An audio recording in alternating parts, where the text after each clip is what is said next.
am delighted to welcome you to this Mayoral Candidate Forum. We would also like to welcome back, sorry I'm short, welcome back tonight's presenters, our good friends from Holding Our Own. As essential as our research mission is, equally important is our commitment to public service in all its forms. In that regard, programs like this that focus on the vital nature of civic engagement are an integral part of what we do. We thank Carmen for bringing us this program, and we wish each of the candidates the very best in tonight's program and in the months ahead leading up to Election Day. Thank you. I'm Sarah Popper, Board President of Holding Our Own. Before turning the evening over to our moderators, I do have a number of acknowledgments to make, but first I want to take a moment to frame tonight's forum. As a feminist organization that prioritizes the voices and experiences of those from marginalized identities and communities, Holding Our Own knew that with this forum, we needed to center more than just those few issues that mainstream political dialogue typically casts as the be-all, end-all of women's issues. In particular, our goal tonight is to broaden the public's view of gender issues beyond the traditional pink issues, such as reproductive rights, domestic violence, and sexual assault, to include poverty and economic justice. Because we know that when budget and policy decisions are made without prioritizing marginalized communities and the resources that families need to both survive and thrive, that it is primarily folks facing gender oppression, particularly those of color, and their children who bear the brunt of those decisions. So tonight, our questions to the candidates will feature the issue of economic justice. We have decided to ask only a very few questions in order to leave plenty of time for audience participation. Consequently, there are a great many important issues concerning gender, particularly its relation to racial justice, disability justice, and many other intersecting issues that we are depending on you, the audience, to ask. So that said, now for our acknowledgments. First, thank you to the Rockefeller Institute for the use of this venue, and to the following organizations for their co-sponsorship of tonight's forum: the Center for Women in Government and Civil Society, Filling in the Gaps in American History, Heart Space Midwifery, Mothers Against Murders and Shootings, St. Andrew's Episcopal Church, Save Our SUNY, Sister to Sister Awakening, and the Social Justice Center.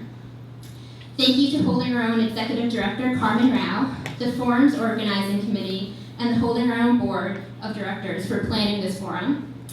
Thank you to Janet Mae Jones Designs for the graphic design work on the flyers. And thank you to Holding Our Own Board member Nadia Lawson and Public Strategies Principal Government Relations Consultant Sheila Healy for moderating. And thank you to the Mayoral candidates, Jesse Calhoun, Corey Ellis, Alexander Portelli, and Kathy Sheehan for their participation. Also, there are a few elected officials present in the audience, the Honorable Carolyn McLaughlin and Barbara Smith. Thank you to both of you for joining us tonight. And most importantly, I see many community leaders and activists here who I know are committed to creating a more just Albany. And I thank you for joining us tonight to help focus the local political dialogue on feminist, social, and economic justice. So I will turn it over now to our moderators, Nadia and Sheila, to get us going. Thank you. I'm Nadia. This is Sheila.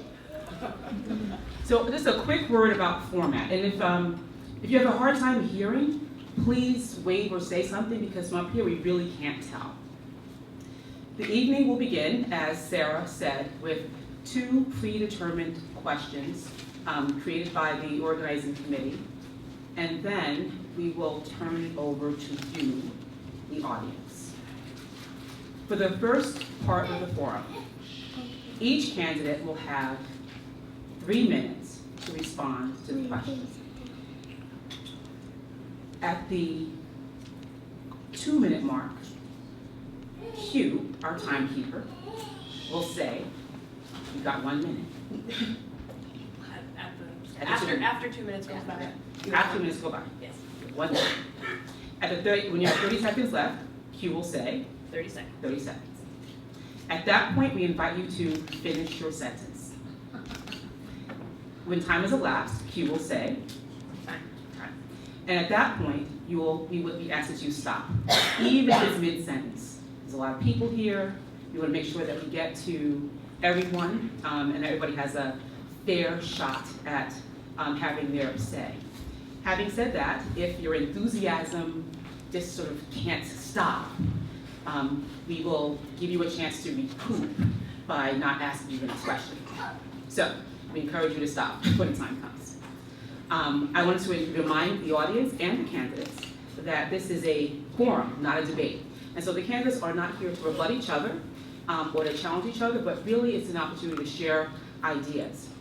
We ask you that during this first part, you write down any thoughts you may have or any questions. And I want to remind you that, as Sarah said, the focus of the forum is on gender, families, and poverty. And so as you're thinking about your questions, as you're listening to the candidates' responses, we ask that you tailor your questions to fall within those guidelines.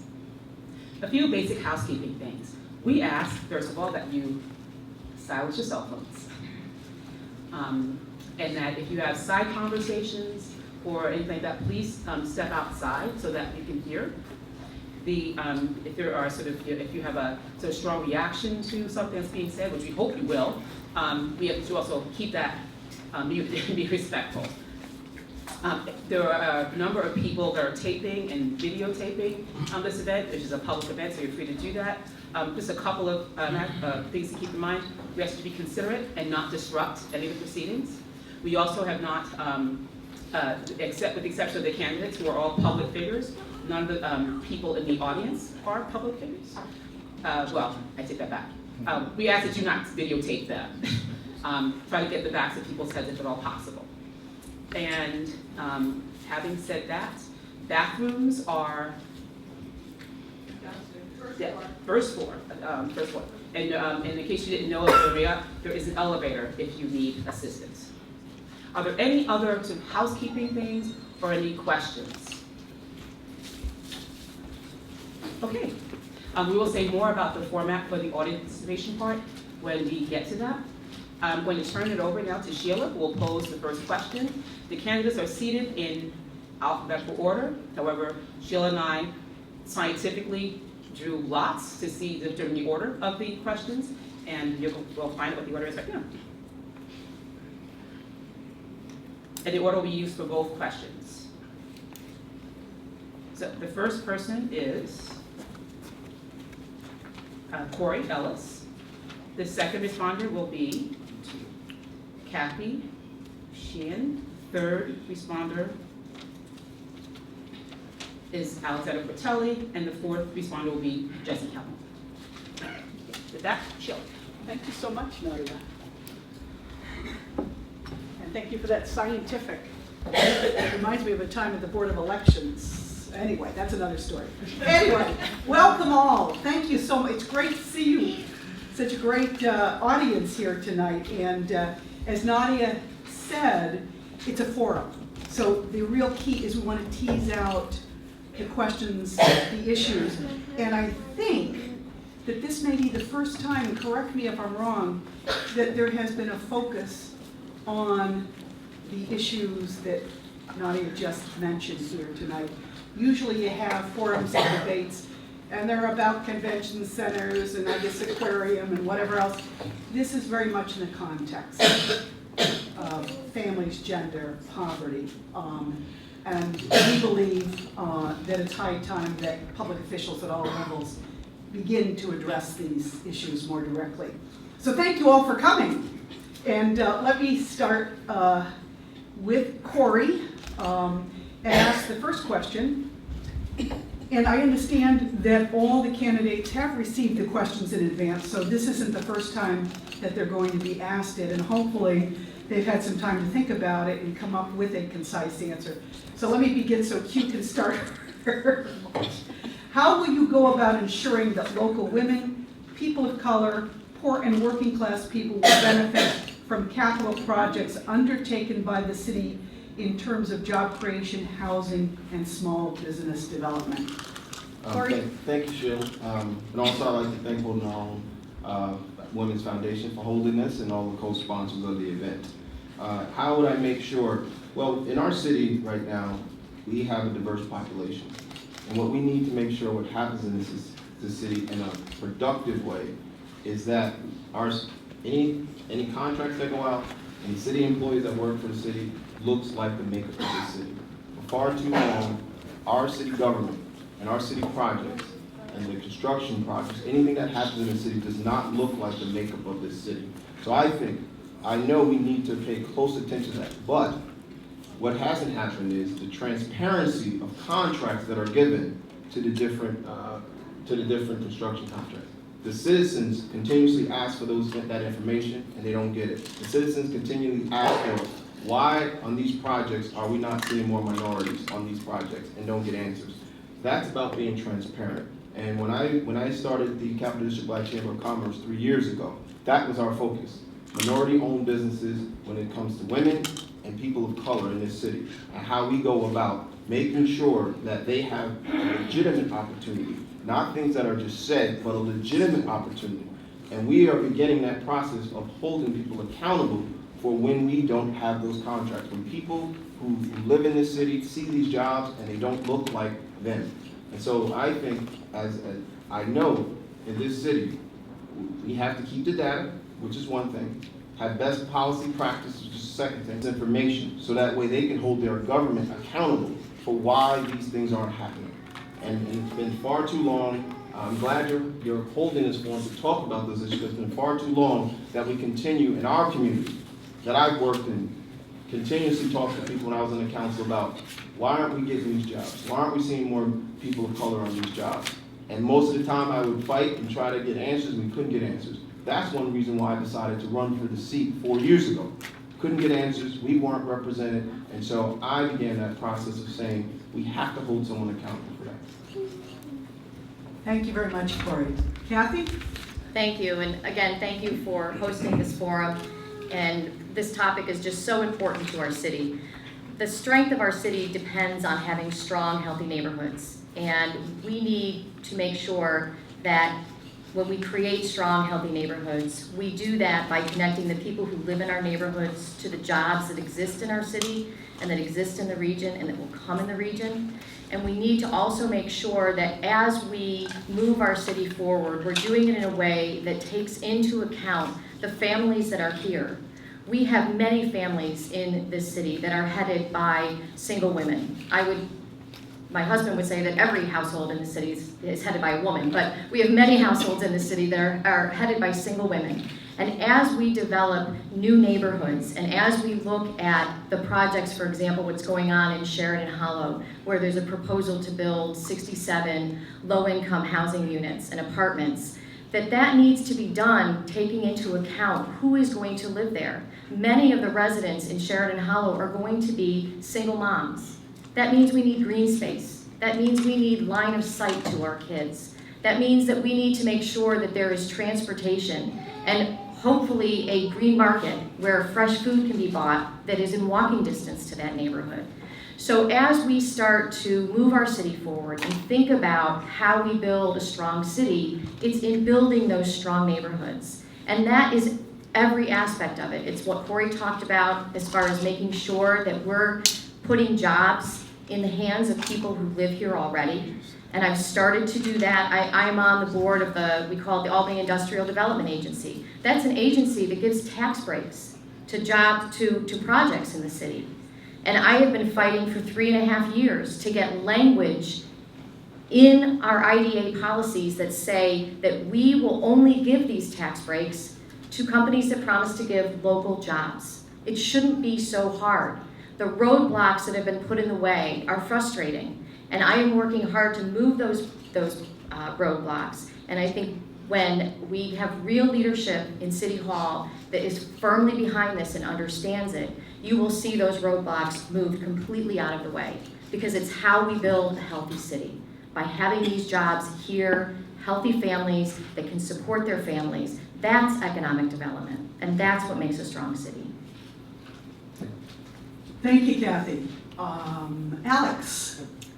Would you repeat the question for me once more? Sure. All right. How will you go about ensuring that local women, people of color, poor and working class people will benefit from capital projects undertaken by the City of Albany in terms of job creation, housing, small business development?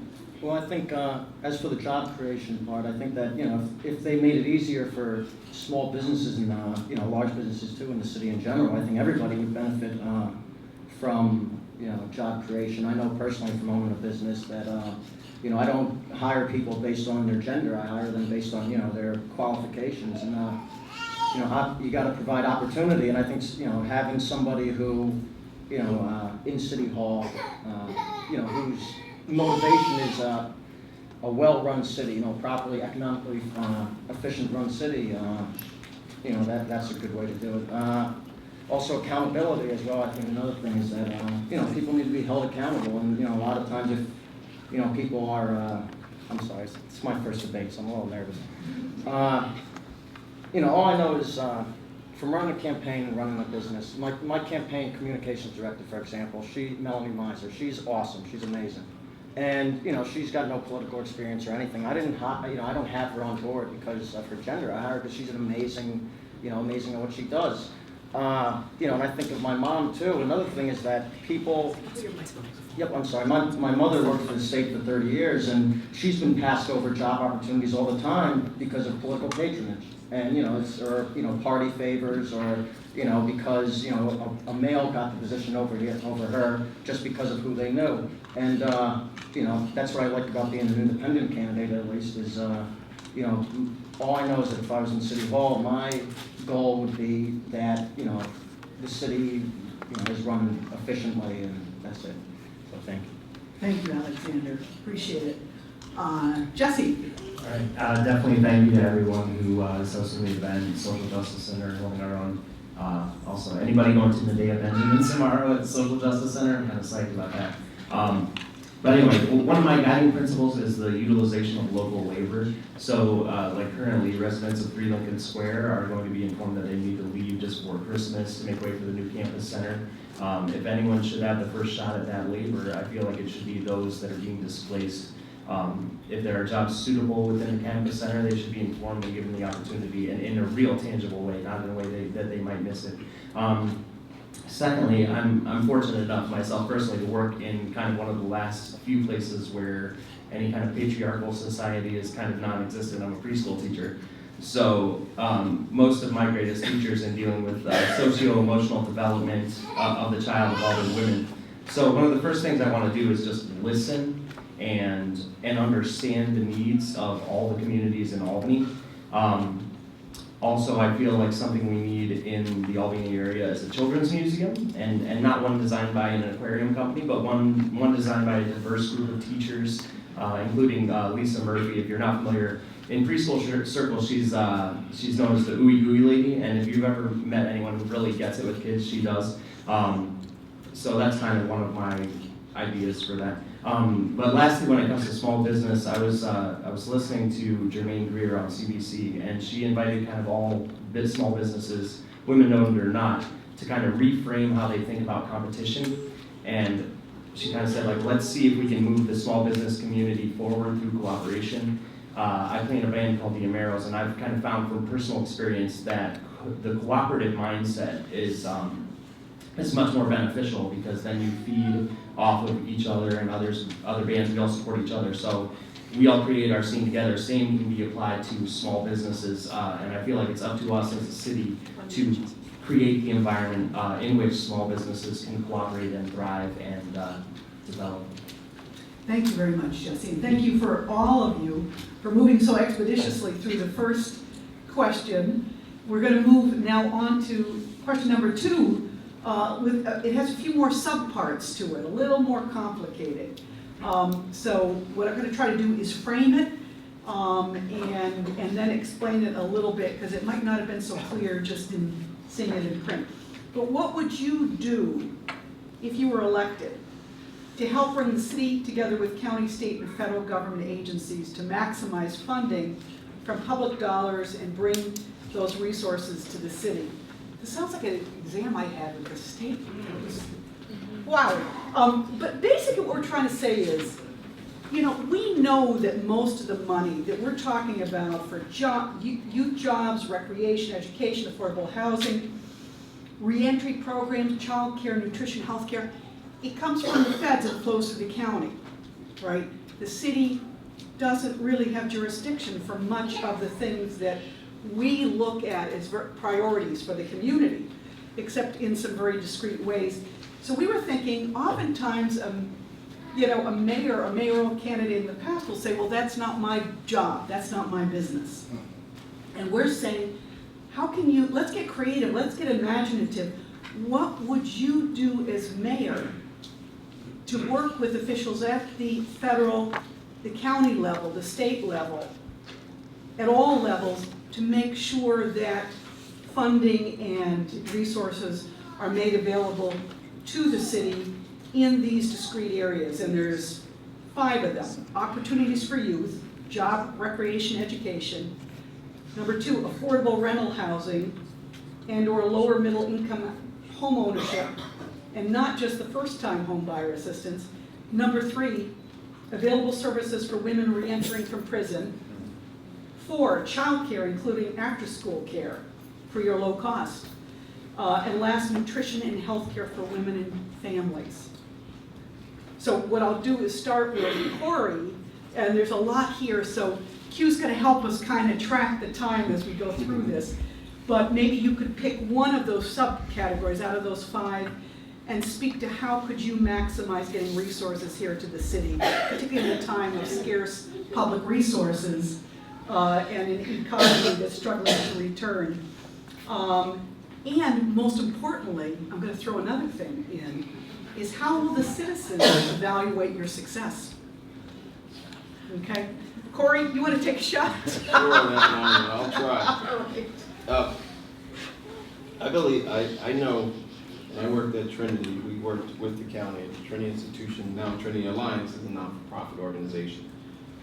When you look at the mayor's position and the county and the state, a lot of times in politics we have these clash of personalities, and I believe because of what's happening, the time is going to dictate, and the circumstance is going to dictate that those clash of personalities have to be put aside. And we have to use every resource that we have. The county gives those services. What the city can do is really be a champion for those services through the non-for-profits that are in this city that do a lot of that work.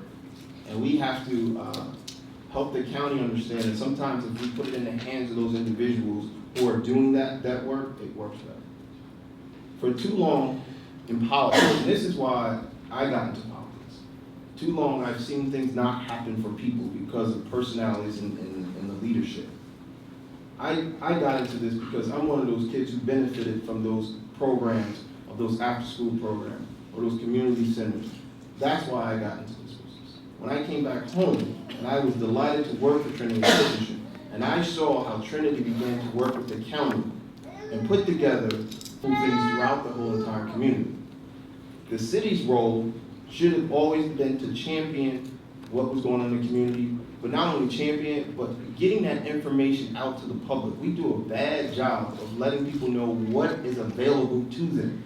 Sometimes we put that on the backs of the small non-for-profits. The city government can help get that message out there in a large way. When I looked at public access television, and I fought, and I got the council to vote to get public access television in our city, that was one way I looked at how the city can use that resource. Information, putting out public service announcement about what's going on in your community, where are the best places to get those resources. And then when you see that, then you see that partnership between the county and the city come together. I believe a lot of times it is about personalities. And if we can get away from that, we can see the resources that are here that can benefit a lot of the people. But also, in the end of that question, when you said how would you be accountable, I think? Yeah, how would the citizens evaluate your success? I think the citizens is going to evaluate the success about what they say and what they feel once they feel like they have a voice in this open government that I foresee us having. Thank you, Corey. Kathy? Thank you, that's a great question. In 2009, one of the things that motivated me to run for office was frustration around a lack of accountability and a lack of seeing these different entities work together to achieve results for our residents. The mayor of the city of Albany is responsible for the residents here. And I view the mayor as being responsible for all of the entities that are working with and bringing services to our residents here. And so that's why I started to work with a small group of people to put together what is now called the Albany Promise, by bringing together not only the education community, but the business community, higher education, the social services, the county, the criminal justice system, to say that we all have a role to play in the success of our children. And ultimately, that's how we're going to be measured. Every single one of our kids needs to graduate from high school ready for college and a career. And that will result in a successful community. We all know that. But we're all off working in our own little spheres, and sometimes we don't like working together. And my leadership style is to focus on results, focus on exactly what you're talking about. How do you evaluate success? So that we have evidence-based programs that we know are working, and that we're working together to make sure that we're doing that in a way that's collaborative and that's cooperative and that's holding one another accountable. And one example of the incremental steps, and it's a long process and it takes a long time to get people to buy in and be willing to do something differently. But we have a working group now that's just focused on 3rd and 4th grade success in our elementary schools. And one of the issues that we have to deal with is nutrition. We know that nutrition impacts how children do in school. And there's a program that provides backpacks to kids for them to take home for the weekend, full of food, to help their family get through the weekend, because they're mainly getting their lunch and breakfast at school. 1 minute. That program costs $167 per year per student. That's it. Much of the food is donated, much of the labor is donated. It's $167 per kid per year. Leadership is getting everybody in the room to recognize that we can't afford not to make that investment, and that we're going to work together and cut through these barriers to make sure that we have success in the classroom and in our community. Thank you. Thank you, Kathy. Next, Alex. Yeah, well, I think that when I grew up in the city, at least, I remember my first job was for the city with PAL, Police Athletic League, cleaning Crank Park. So, there are programs there, but they've cut a lot of things. I mean, I know they just closed the YMCA down, which, when we talk about opportunity for youth, why would they close the Y down? There's, it was well used. They look at, the bathhouse down in the South End, which they closed. So it's like the city, I know they have money for all these things. There's no shortage of funding from the state and, federal government. So where is all the money going? I mean, why do they keep closing these things down? As for accountability, in my store, everybody shows up to my diner over on Central, complain to me about whatever's bothering them, so I would have no problem people coming in the city hall to complain to me, it wouldn't be any difference. With nutrition for, youth and young people, when I was in Albany High, I remember that, people would when they get healthy food, honestly, the sad facts are they'd throw them out. So it's like, we can give kids healthy food, but, how can we ensure that they're actually eating them? I think that, those are some things that come to mind. I think do more with city programs for, youths, teenagers, 13, 14, 15 years old. Open some of these old programs back up, like, open the Y back up. Why not open the YMCA back up? It was awesome. Do more things like that. Give people more opportunities. Every year, there's less and less opportunities. I'm sorry, I'm not the best at public speaking, but, what spurred me to jump into this is I feel that nobody was representing young people in this city. I grew up in this city, and it's just sad to see, like my grade at Albany High, something like 50% of my class for 07 dropped out. Like half the people I went to school with have left the city. So, we can sit here and talk about, we care about the children, but what are we going to do, to actually bring them back and stop young people from leaving the city? Because it's really, it's an exodus. It's a brain drain on the city. So. Thank you, Alex. Thank you. Jesse. All right. Since we're talking a little bit about why we ran, the reason I ran was really that I feel like I've crossed kind of an injustice threshold of what I can watch happen physically getting involved in the process. Around the country, police issues are a major concern to me, and when residents of Ida Yarborough were confined in their homes and threatened with arrest, I was just kind of shocked that that was happening here in my city. And so I went up and asked questions of Vice Chief Brennan Cox, and we were able to determine that they didn't have proper notification and all kinds of things like that. So I think as it comes to how I will be judged, I think I would have a record of standing up for anybody's rights in the city, because we're all of value. None of us is a throwaway. Everybody matters in the city, and that's kind of what I stand for as far as that goes. As far as bringing resources to the city, I think the resources, a lot of them are here already. I think we should be looking inward, making use of our diverse community. We need to do our best to transition women out of prison back into society, and I'm really a root cause guy too. So on a side note, really you have to look at the prison industrial complex and how it's destroying minority families. And even though African Americans make up 12 to 13% of our population, they're 40% of the prison population. So there's something very wrong about that, and we have to look at what laws are putting people in prison.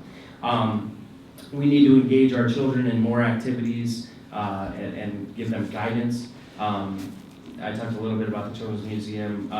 Excuse me, Jesse. Yeah. I'm going to interrupt you for a second. Pause the time for me. What you're saying is interesting. Yeah. Can you frame your answer more in response to the leveraging of what the committee was really engaged in, was figuring out how to access the resources that are available.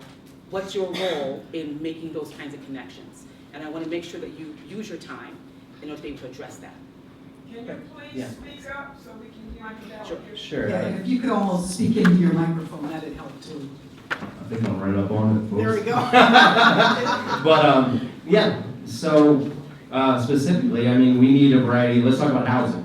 Affordable housing, specifically, I would like to see some of the vacant housing made available to work on so that lower income communities can directly take ownership by putting sweat equity into it. I know other cities do this, where people of the community can take ownership of a house just by through the work, and they work to own it. And I think that's a great way to involve the whole community in and represent minorities and bring resources and growth to our city. Thank you, Jesse. And now that concludes, wait a minute, Nadia has one more thing to say. I have a follow-up.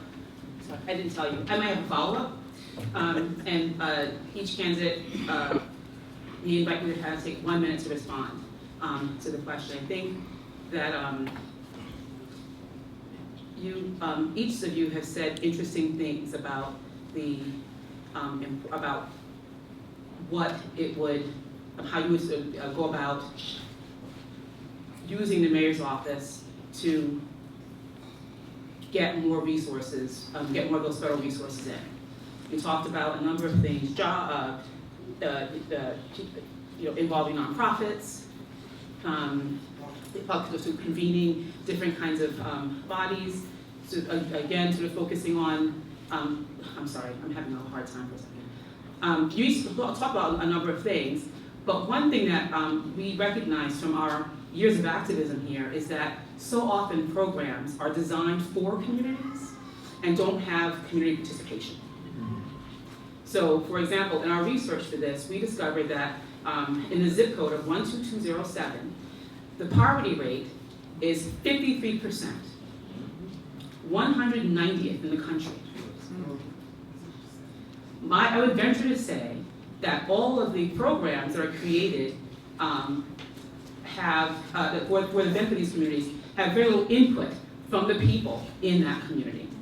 And so if you would take a minute and describe some of the mechanism by which you would engage the people who are the recipients, who are the targets for these dollars, for these innovative ideas, what mechanism would you have to engage those communities so that you don't have continue to have instances of resources coming in without any participation in the deployment, development, and evaluation of how those resources are used. Does that make sense? Mm-hmm. Okay. And we'll start with Corey.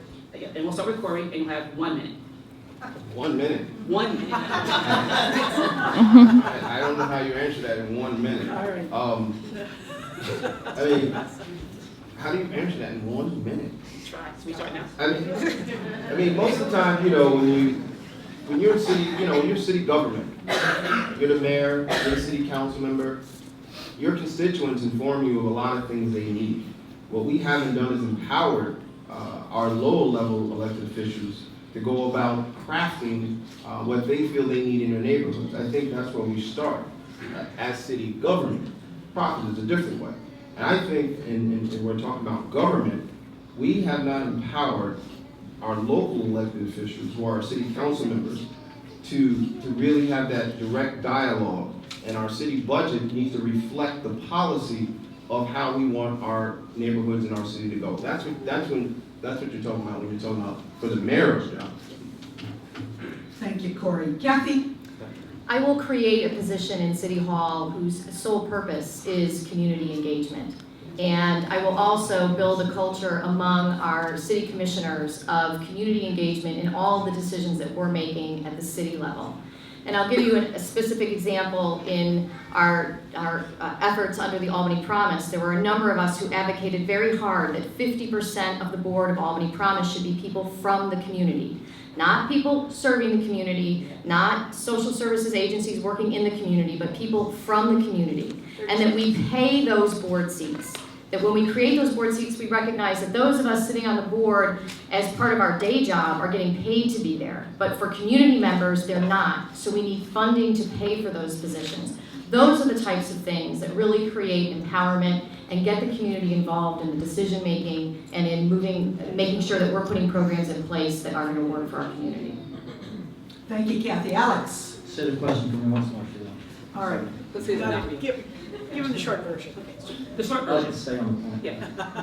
What mechanism will you do if you're elected to ensure that the people who are that the communities most affected by economic injustice, Right. that the communities affected by these programs involve those communities in the planning, development, and evaluation of those programs? Right. Well, I mean, for one thing, I think something that's really tough is rent on people in the city, and rent is really high. I feel the main thing is because, you know, property taxes is really high, and you know, I think there's a huge income disparity too that you know is affecting people because I mean, look at the city. Yeah, we can keep creating positions and more committees and stuff, and the more we create, I feel like it just keeps getting worse and worse stuff. People keep getting poorer, and you know, rent keeps going up, and there's more vacant buildings. You know, there's a disparity. I mean, why do we have so many people in the city office who are making six figures making six figures when, you know, most of the median household income is like $40,000. You know, most people, so I feel like, you know, if we can lower property taxes and, you know, hopefully make it easier so that we see like a drop in rent, I think that would be something that would definitely help a lot of neighborhoods in the city. Thank you, Alex. Jesse? Yeah, I used to work as a case manager at a homeless shelter, and that kind of really put a lot of this in perspective for me. I really feel like to understand the problem, you just need to get down, come down from on a dais, and you know, really engage the community and talk to people on the ground level and see what the issues are firsthand. Like, you can't judge someone until you walk a mile in their shoes. So if there's something going on in a housing and urban development that you need to go down and really talk to the people and listen to them and hear what their concerns are, hear about the 3-year waiting list before they get housing. You know, and you have to understand that just the intricacies of the system and what parts don't work to improve it. I think there's a lot of improvement that could be made. We could be using our resources better and Thank you, Jesse. I suspect Nadia has another follow-up. No? All right. Just start in the back, yep. Hi, my name is Ebony. Wait, can you hear her? I'm an Albany High student, and I have a question for you candidates. I want to know, how would you change poverty for me?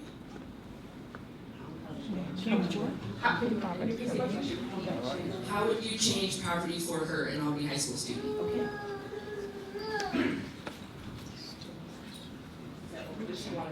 And you want all four candidates to answer the question. Okay, let's continue going in the order that we have started with. Corey. Well, I grew up in poverty, raised by a single mother. So when I talk to students about how do you change poverty for yourself, it's about education.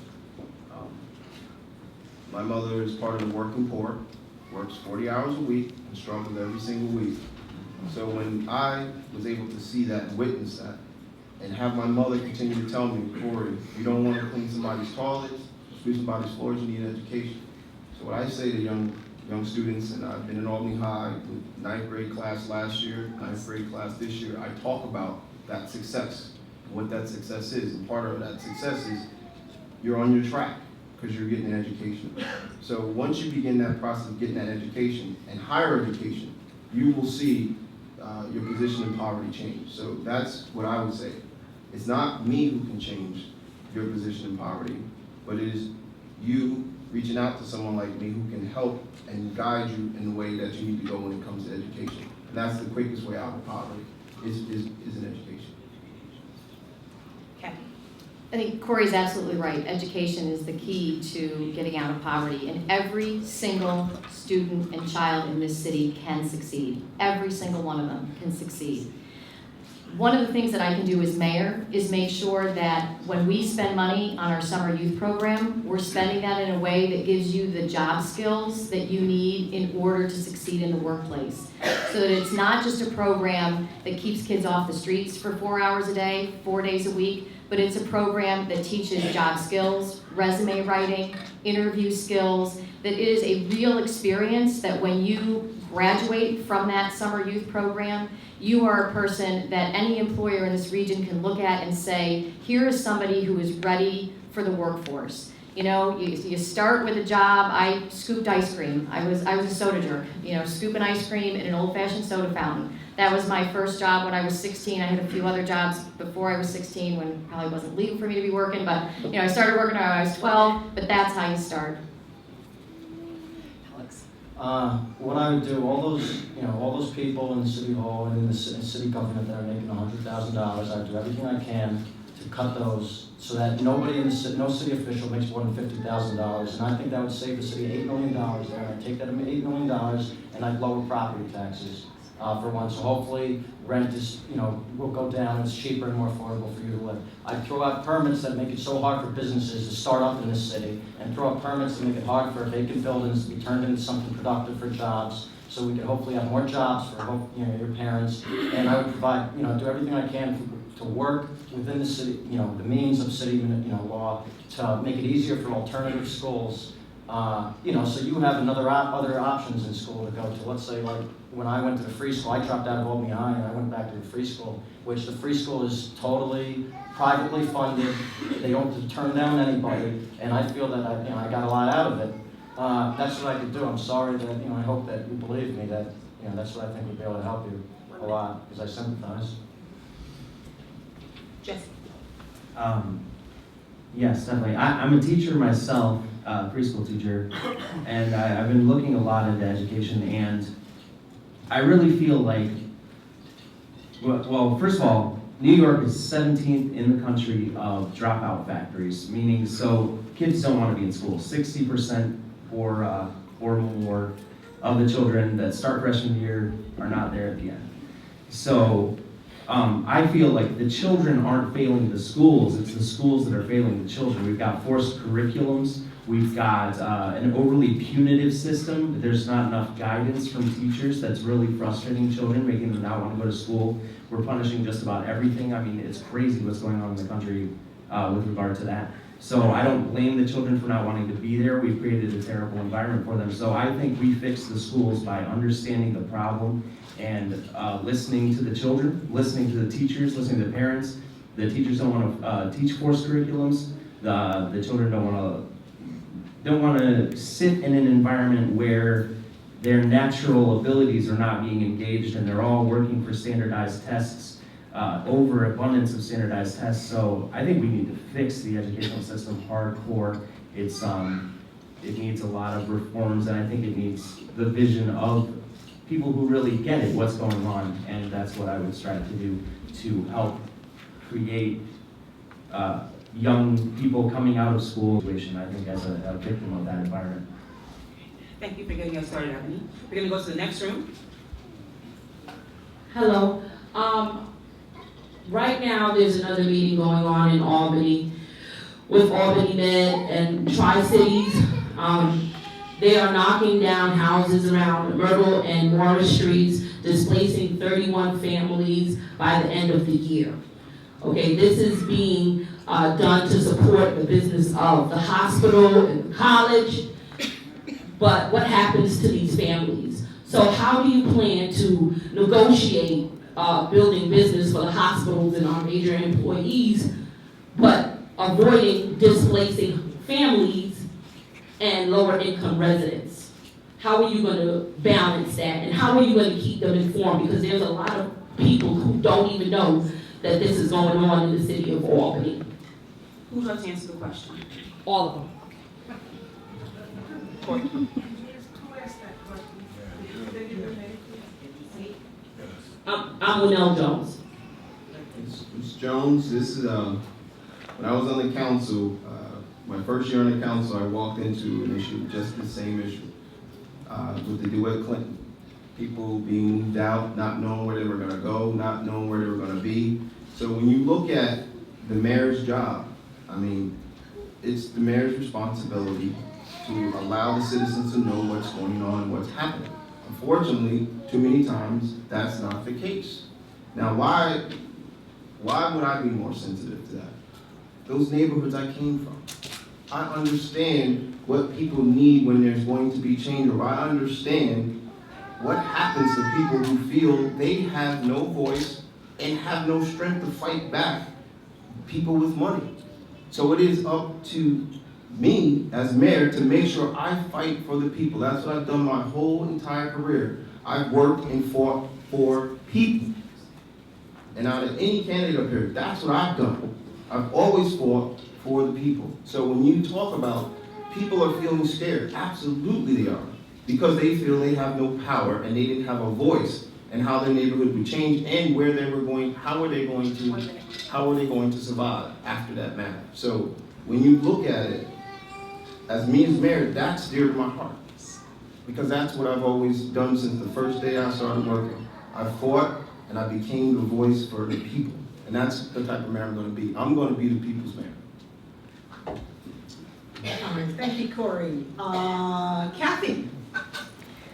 In 2006, the Park South Urban Renewal Plan was adopted. It was created out of a coalition of the neighborhood and members of the Common Council and the Neighborhood Association, and that urban renewal plan was approved by the Common Council. And that plan did anticipate that most of the structures in that block would be torn down and replaced.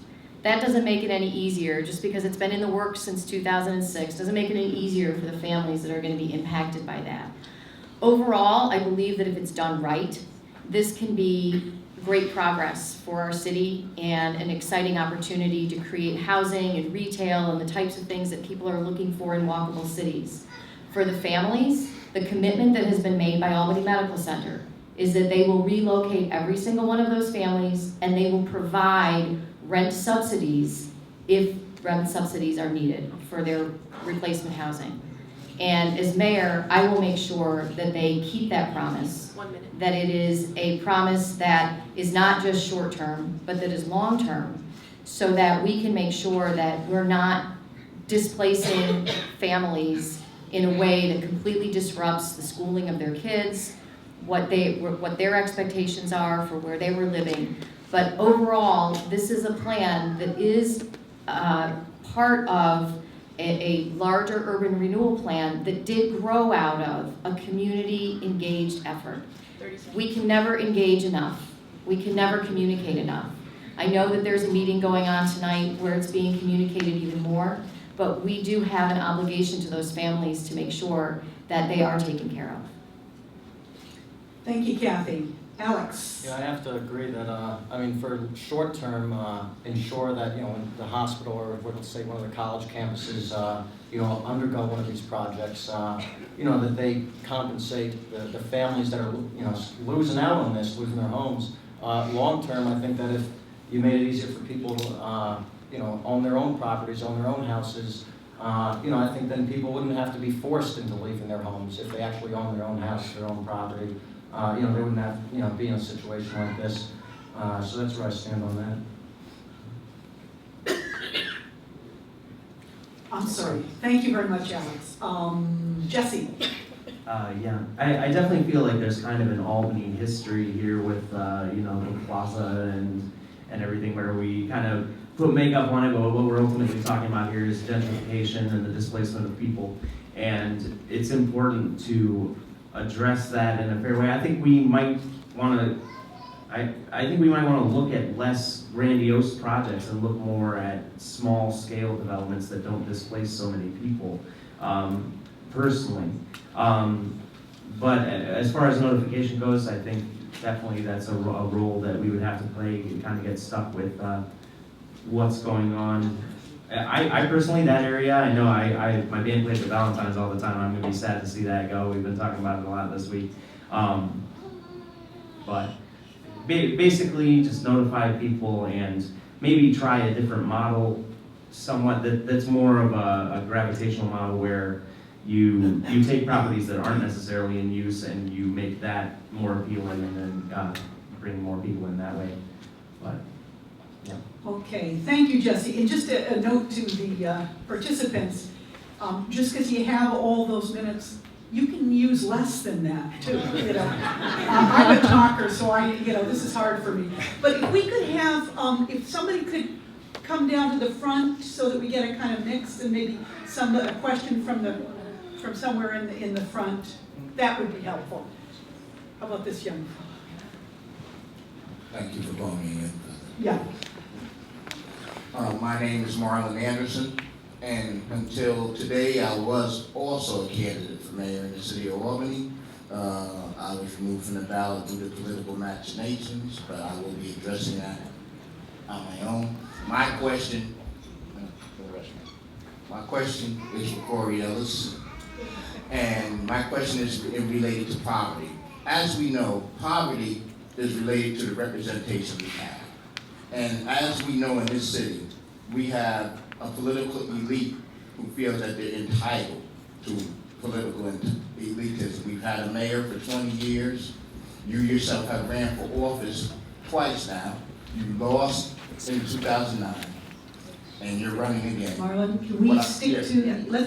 Well, this is about poverty. That's what I'm saying. Representation is part of poverty. Keep it concise and on the Well, topic. my question is basically, in order to ensure proper representation of the people, if you lose this election, will you promise not to run for mayor again and not get in the way of political That's so many.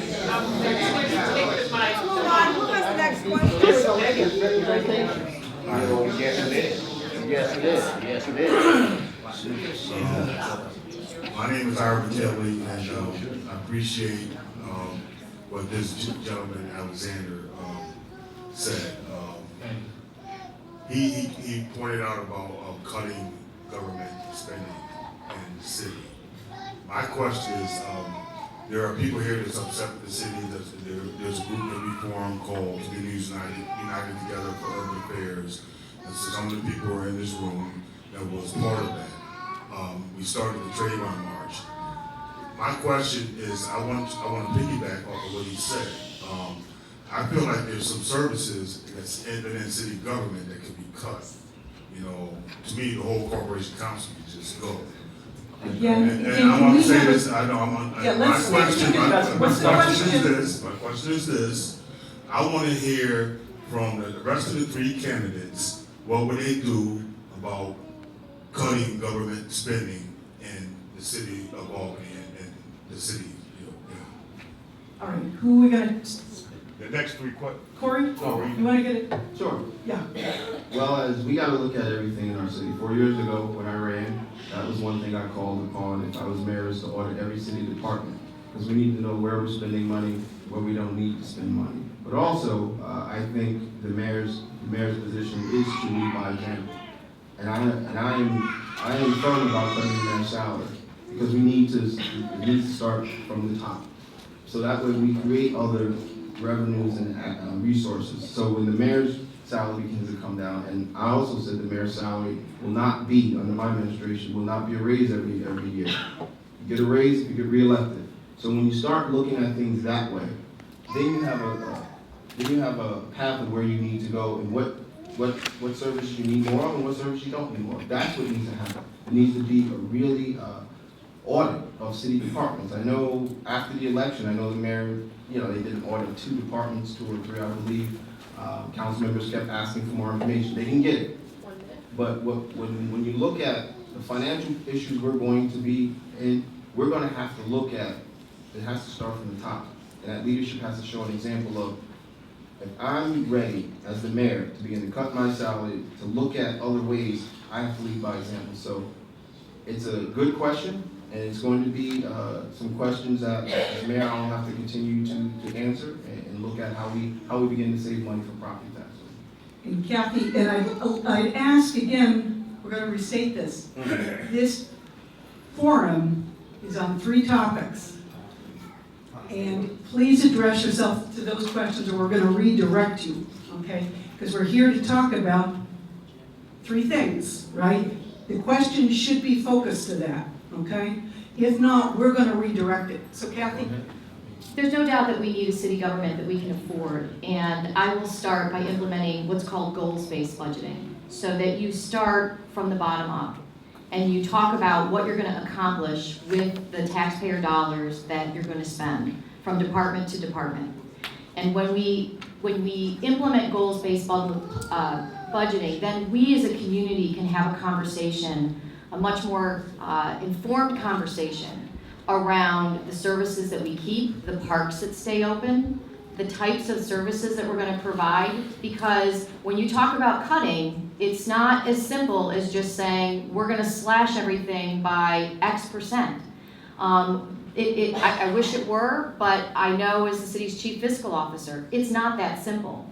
But we need to be able to inform the community and engage the community around the decisions that we're going to have to make to build a city government that we can afford. How many police officers? How many firefighters? How many firehouses?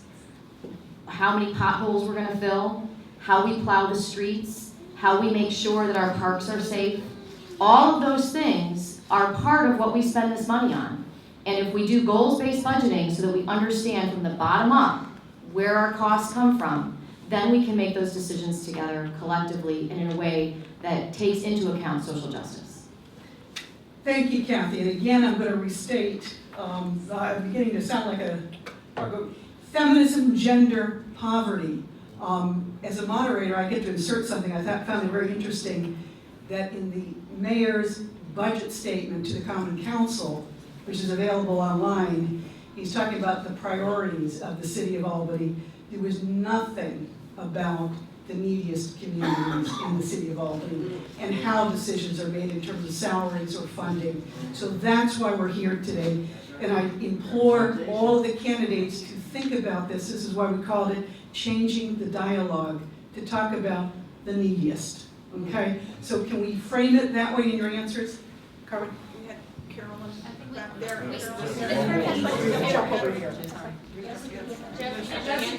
Here we go. He didn't get to. We'll go. Go ahead. Just Sure. Yeah, I also believe it starts from the top. I feel like it's a shame that public music school teachers are getting cut off in an environment where the mayor makes $136,000. Definitely cut the mayor's salary, cut politicians' salary. A lot of politicians are taking double-dip pensions. They got more than one pension, one from the school board, one from the government. I think you should only get one. I think that's an easy way to get some quick money into the system. And yeah, I think that's it. Thank you, Jesse. We're going to jump over to Sarah on the other side there. My name is Martha Levy.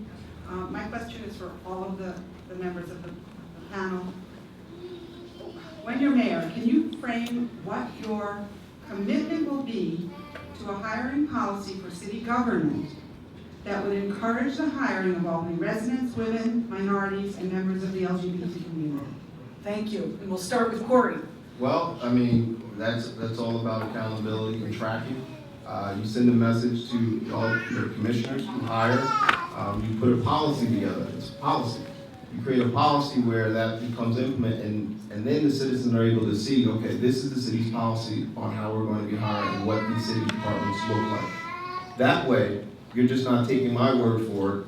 You have it in a policy document, and that budget is part of that policy document. Which direction are we going to go? Who do we want to be working for our city? And as I said earlier, our city should look like the people who live here. And that should be representation of people who live in our city. Thank you, Corey. Kathy? I would like to see us first have a hiring requirement that you live in the city. It is something that we would have to negotiate with our police and fire unions for a whole host of reasons. But what was really shouldn't say it was surprising to me. What was really troubling to me when I became city treasurer was I analyzed not just how many of our employees live in the city, but what happens to our payroll and how that payroll is distributed. And when you look at the amount of our payroll that leaves this city because our highest paid employees don't live in the city, you see the devastation that that can have on the economic success and the economic viability of our city. But the other thing that's really troubling is when you start to break that down by race and by sex, and when you look at the percentage of our workforce that is our people of color, and the percentage of our payroll that goes to people of color. And it is incredibly disproportionate. Same thing with women. And so you gotta start by measuring, right? You gotta start by saying, this is where we are, it's not acceptable, and we've gotta move the needle. And in order to do that, a whole host of things have to take place, including hiring policies, including advocating for hiring people who live in the city, and including making sure that our workforce does look like our city. And that starts with having leadership, advising the leadership that advises the mayor, the commissioners, has to look like the city. It starts with that leadership team. Thank you, Kathy. Alex? Yeah, I mean, I agree. I think, again, accountability is important, holding commissioners and departments that hire people, accountable for making sure that everybody is, given an equal opportunity. I mean, I don't know how it works in the top, but I know in the bottom, I always hear complaints from people about, getting, skipped a job, for whatever reason they feel. But, it's just, people should be hired based on, their qualifications, based on how hard working they are. I mean, again, when I look at my business or I look at my campaign, it's the people that are work in my store, or they work in, or they're working on my campaign. It's all because they're really, talented people. It has nothing to do with anything else. So I would take that with me to City Hall for sure. Thank you, Alex. Jesse? All right, first off, I just want to say I think we should do whatever we can to support Agenda and all those various initiatives that are going on. My drummer is a lesbian, and I think that's important that we represent all the communities in Albany. So to do that with hiring, I think, I feel like we just kind of changed the whole way the dialogue happens. I think, we have like a 30-minute comment period before our things. I think we want to really be more communal and more equal footing, just in general, so that we can bring in people from the community to fill various offices and just elicit more of a voice from the community. Really hear them more and really employ them more in city positions. Perhaps hiring policies, but I would want to hear what your thoughts, if other cities are doing things like that. I want to know about it. I'm curious to know what's out there. So. All right, thank you, Jesse. And now, moving back to this part of the L. Yeah, Carolyn. Yeah, why don't we start with Carolyn here on the edge? Thank you. I want to correct one thing that Jesse Calhoun said earlier about the fact that families are being displaced with the building of the Capital South Campus Center. That is not true.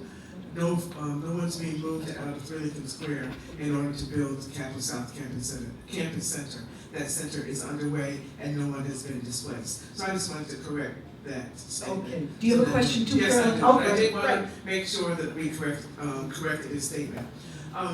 as president of the council, and I'm interested in some of the comments that you made about engagement of the people.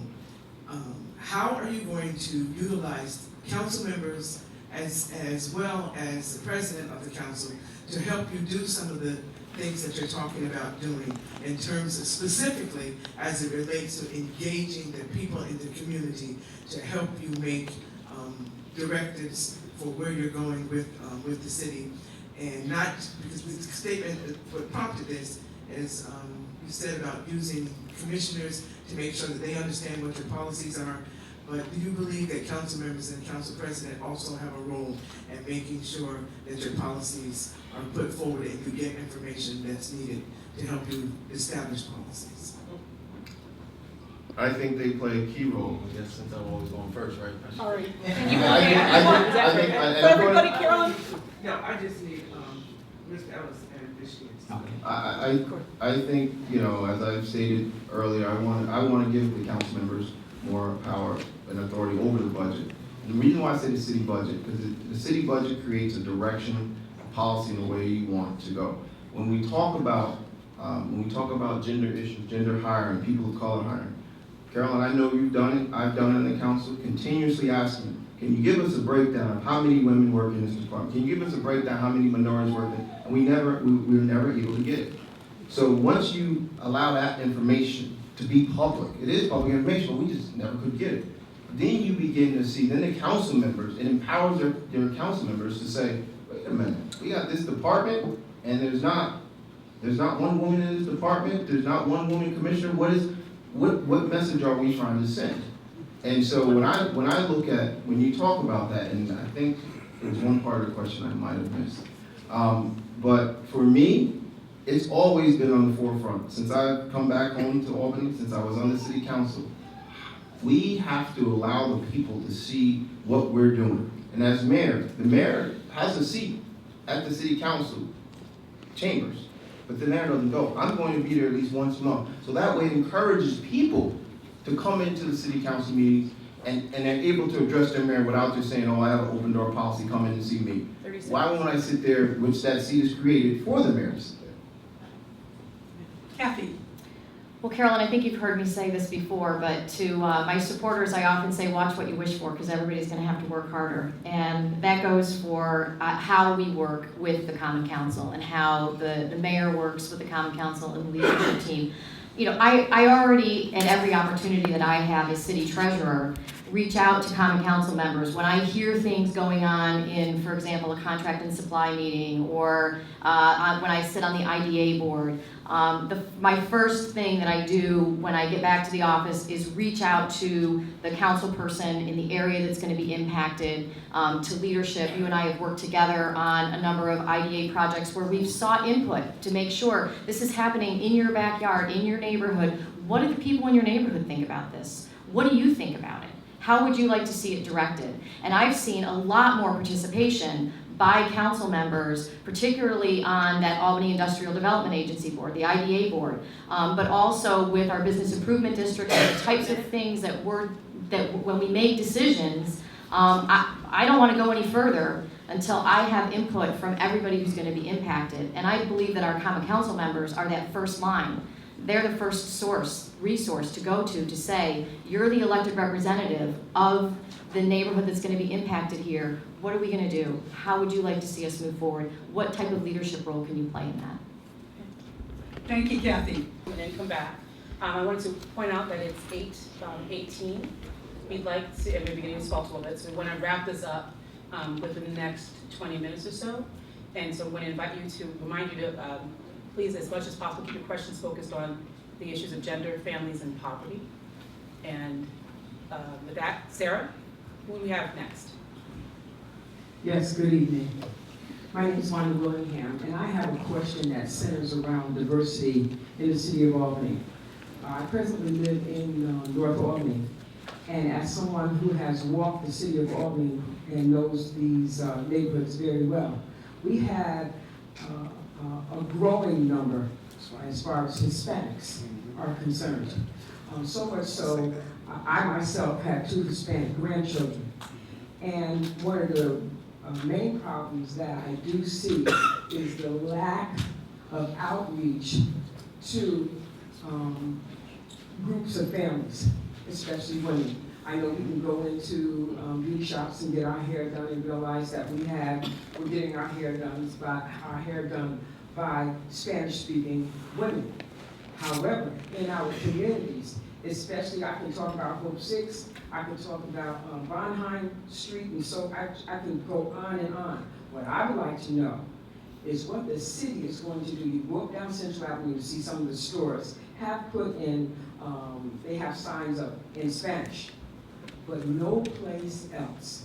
So what is the city going to do to recognize the growing number of our Spanish-speaking population so that it would enable people to be able to maintain a certain level of lifestyle in this city and not continue to ignore the fact on how diversified this city has become? And I would like to direct that to Corey and also to Kathy. Thank you. Well, I think, you said it. We need to recognize the diversity in our city. I mean, that's the key. We refuse to recognize the change in our city. We refuse to recognize that there's going to be leaders from other communities that are going to step up and want to be leaders and have a legitimate voice and say in the direction of the city. We've ignored that. And I believe this election is about that change. It's about that switch where you will have a person like myself who's been fighting for diversity since I've been alive, who's been fighting for diversity, for those diverse communities' voices to be heard and the direction they would like to go. So when we look at the Hispanic population growing, we look at departments. How many things do we put out in Spanish? How many? As I said, when we put out messages, how many times we put out in Spanish? We probably don't. So we have to correct those things. I mean, that's about leadership. That's about who is in charge. And the person who's in charge, they are the ones who direct the course and where we're going to go. So I know personally that I'm more than sensitive to our diverse population that's growing. Diversity is what creates our country and makes it great. And we need to enhance that diversity and welcome it and support it. That's how you begin to grow a city. That's how you begin to grow a state. That's how you begin to grow a country. Recognizing the diverse talents that this city has and let it grow. Thanks, Lori. Kathy? I think that we need to hold up our diversity and celebrate it because I believe it's one of the things that makes our city such a great place.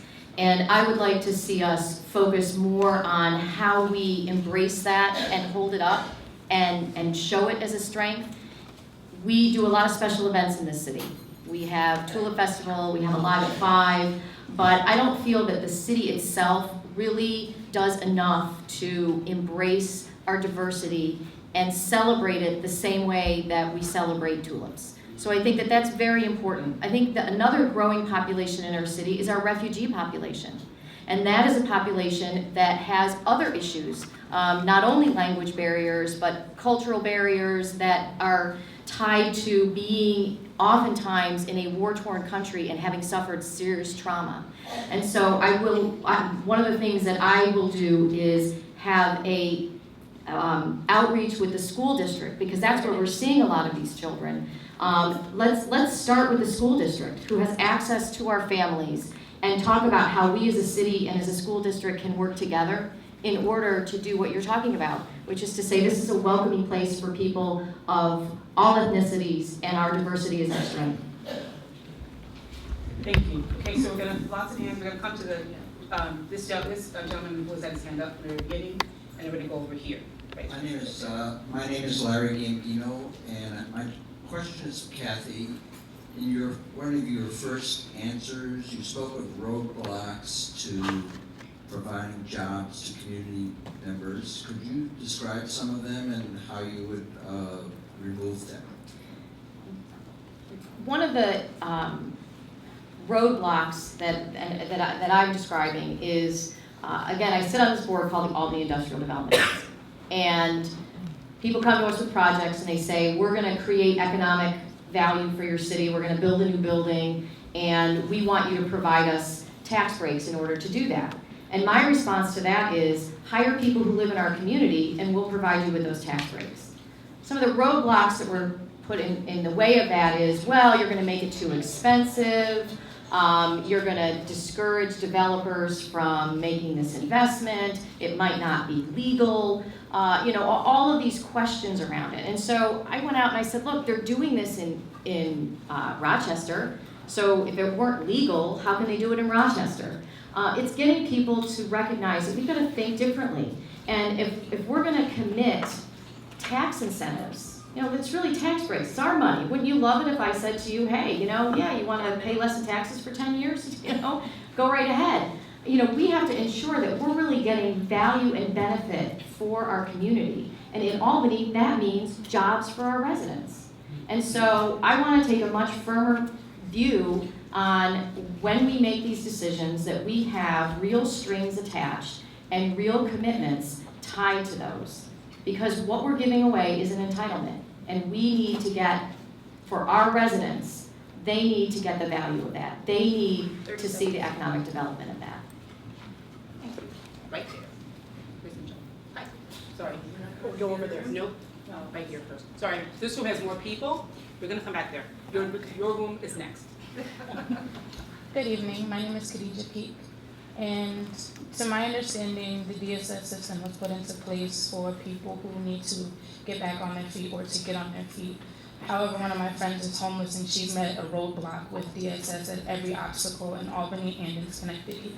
So I wanted to know, how will you correct a system that was put in place for people who need it as opposed to a lot of people who abuse it? Khadija, what's your question? To all of you. Corey?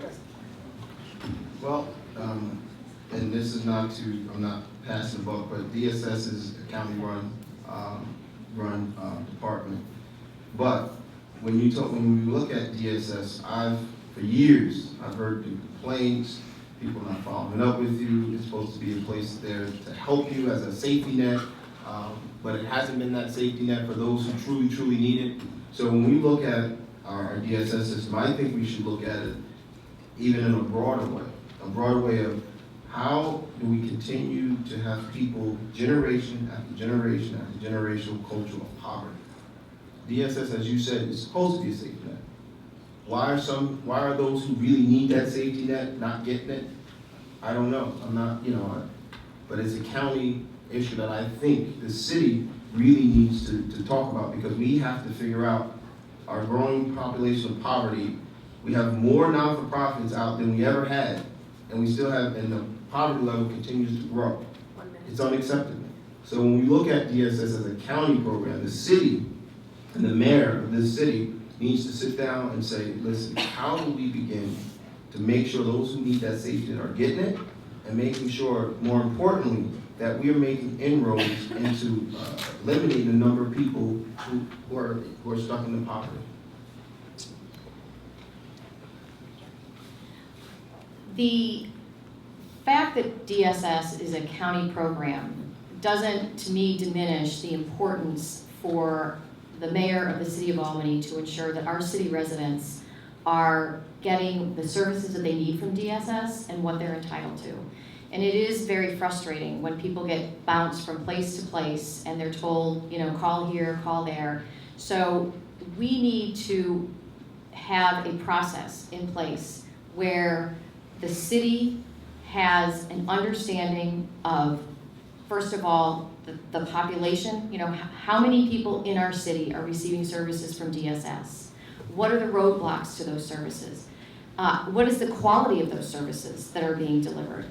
And so and I'm not talking about creating a new position and adding costs. I'm saying we have a lot of, to me, lack of focus in some of the leadership positions in City Hall. And so by reorganizing those positions and creating a position that is reaching out to our community, almost as an ombudsperson, that person who can come into City Hall and saying, I'm not getting what I need from DSS.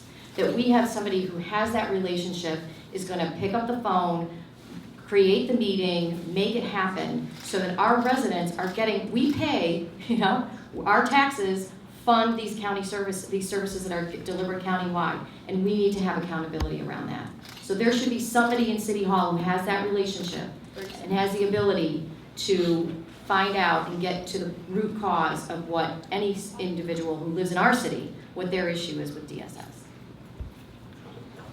Yeah, well, I know how hard it is for a lot of people, and even with this campaign, we have like homeless people technically down who are kind of even canvassing and stuff for us. But I think it's expensive for people. It's really expensive. I think that again, it goes. I know I keep saying it, but look, cut permits to make it hard for job growth, so people can have more jobs, and make cuts in the city budget so that we can make it cheaper for people. The cost of living is through the roof now, and that's something that you can do from the city level because you can keep. I know the shelters are full, and I know that DSS is overloaded because every day I have phone and they're complaining on the phone because they can't get a bed to sleep in, and they end up my place is open till 5 a.m. and they end up sleeping in my store.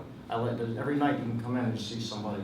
So I know how hard it is, and I think that'd be the best thing from the city position to do is you got to make it easier for people, and you cut some of those permits that allow people to do construction and turn some of these vacant buildings into housing.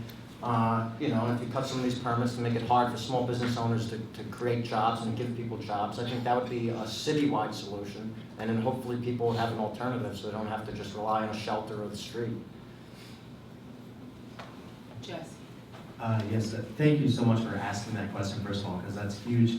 In the preschool, I feel like we're on the verge of a major crisis here because kids are falling through the cracks left and right.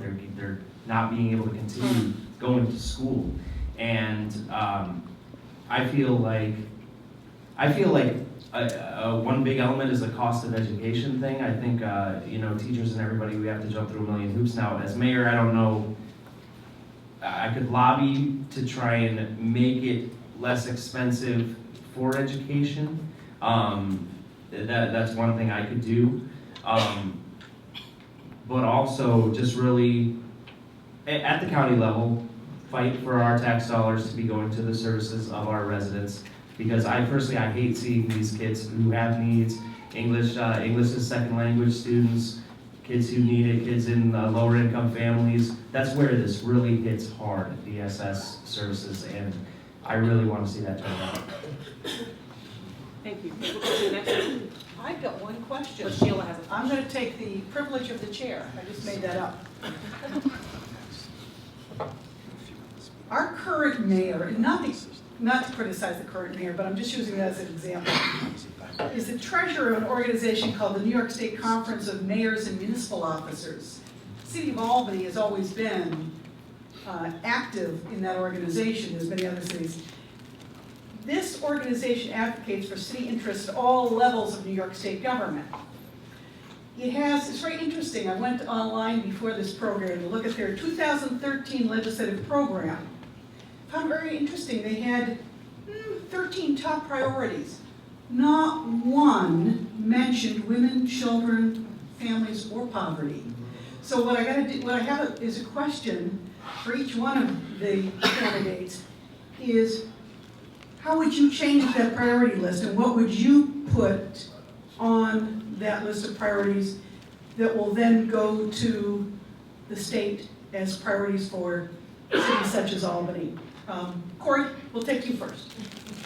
Well, it's astounding because we know in our cities the poverty level continues to grow in our cities.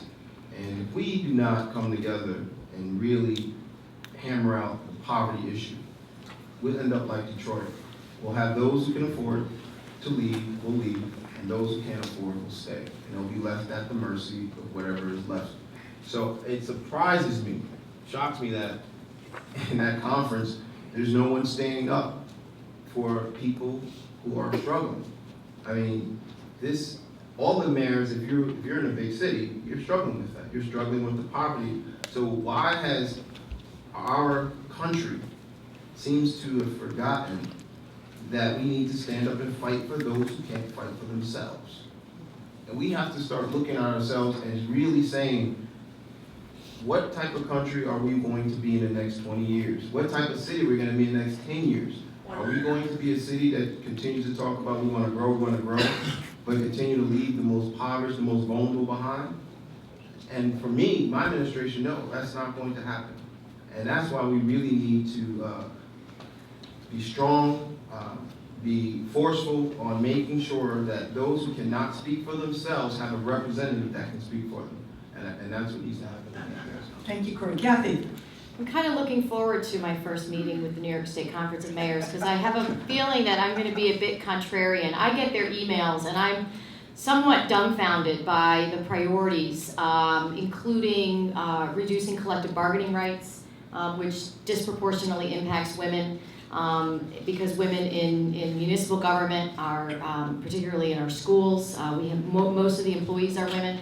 So it disproportionately impacts women. So I'm going to be bringing a contrarian view that says that we need to figure out how we fund our urban centers and stop the inequity. This is a city where 80% of our commercial property is off the tax rolls. It's not fair.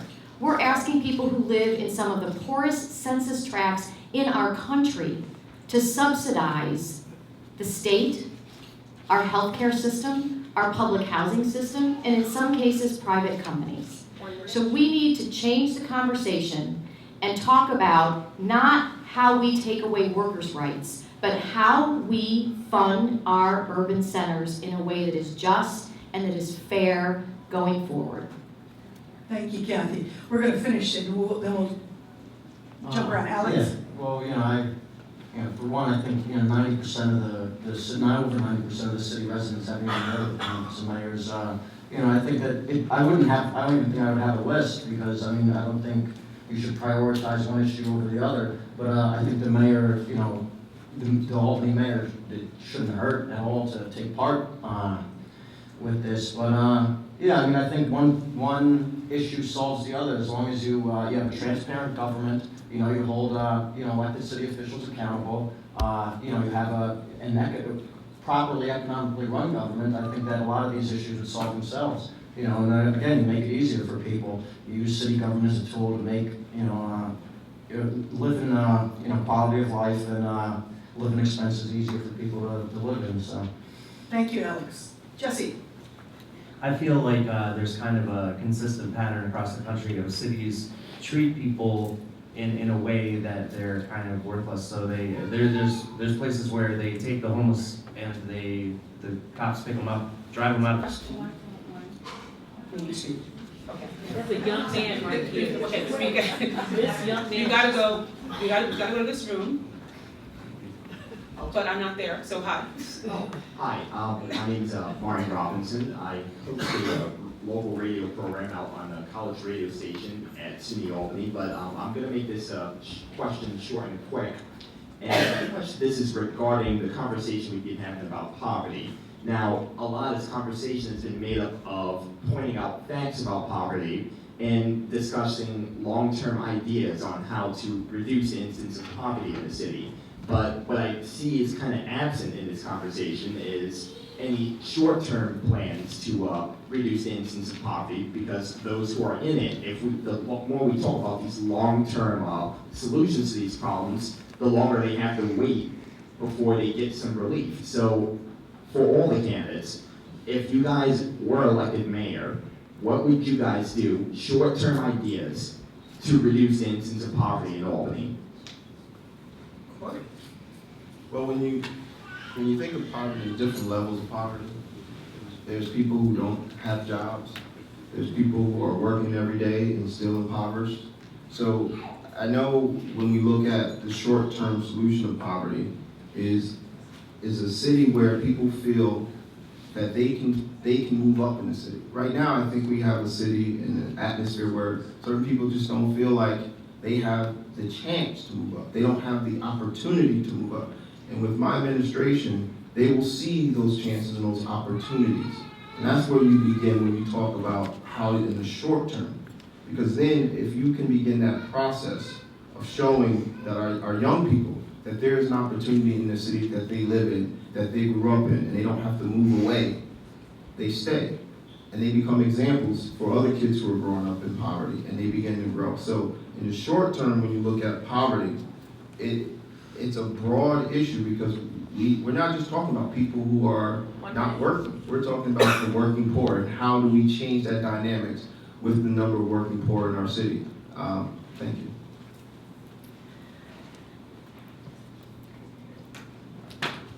If there were easy solutions to solving poverty, I think we would have solved it by now. So there are no easy solutions, which is why I constantly talk about the fact that it starts with believing that every single child in our city can succeed. Every single one of them. And when that culture of success is part of everything that you talk about and everything that you do and everything that you decide to fund and how you decide to hold people accountable, it changes the way that people feel about themselves and it changes the way that people think about their future. I think short term, one of the real opportunities is actually our vacant and abandoned buildings. We have 800 to 1,000 vacant and abandoned buildings. My goal is to have a plan for every single one of those buildings, not just a fit catalog of where they are and the condition that they're in, but a plan for what we are going to do for each and every one of those buildings. And that plan has to involve rebuilding those and renovating buildings that can be renovated using local workforce. You know, when you renovate a building, you are creating local jobs, using local materials, and you can have far more impact than some of the bigger grand projects that people think, you know, a convention center or something else. And so having a plan for each of those buildings, I think, can help to impact access to jobs for people in our city today. Well, Martin, I know that when we discussed it on your show, day one, I would cut my salary $100,000. I could live on $36,000. I don't know about everyone else up here, but I've never made more than that. And then day two, I'd meet with the Common Council, people like Andre Rivera, who hopefully will be on, and then Carolyn Bachman, and we'll start trying to push our agenda to save the city money and try to reduce poverty. So that's day one and day two. I hope that's short term enough for you. Yeah, I definitely also see the vacant properties as an opportunity to help eliminate poverty. I think the main key to getting rid of poverty anywhere is to just connect people with resources. And so that means job training opportunities, connecting people to the vacant buildings, allowing them to work towards ownership. Things like that are things you can get working on pretty quickly, I would feel. And I would want to work with other members on the council to make that easier to do. You'd have to get rid of some barriers, of course, to do that, and that's what I would hope to do. Well, you folks have been so efficient that we are going to squeeze in one question, but we're going to give it to Angelica. Yes, she's been waiting since the beginning, so we're going to let her go. My name is Barbara Howard. My question is to Mr. Ellis and Ms. Sheehan. What will you do to improve or reestablish after-school programs for the students of the city of Albany?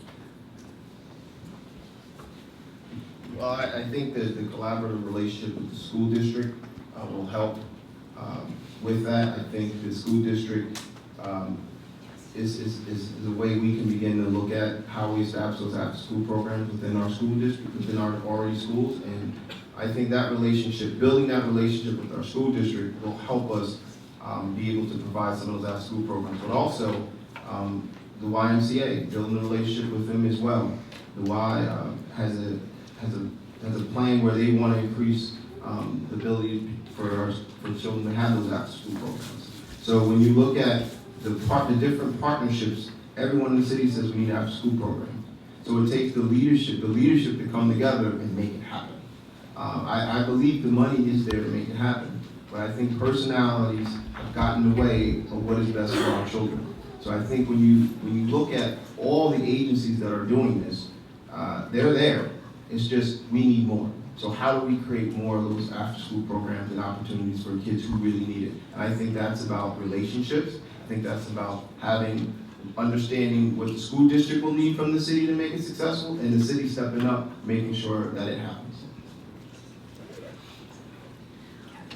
I think where we need to start is to re-engage the community, because we need to know what the community needs. What do our moms need for their kids? What are the hours? What types of programs do our kids want?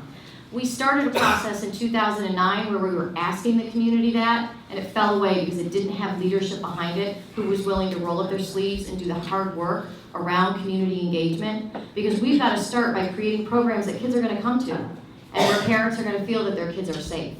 So it starts, number one, with that community engagement, and number two, we already can tap into some of the things that we've put into place. Because if you look at the city of Albany and you were to bring in all of the different not-for-profits that Corey's talking about, we have a phenomenal number of agencies that are working in our city, but we're program rich and system poor. We don't have a system in place that communicates to our families in a way that is clear and that is accessible to them what is available.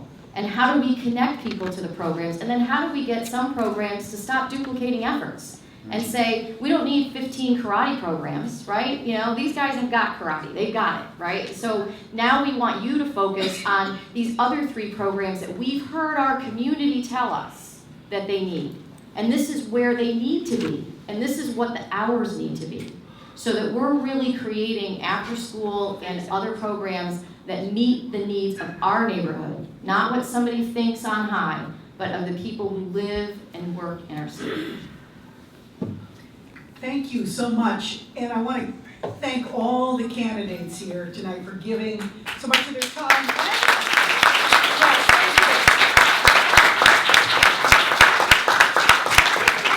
Particularly for, they were kind of, subpart questions, and we appreciate your patience, and also for such great audience participation, because the forum was really set up for the community to be able to engage.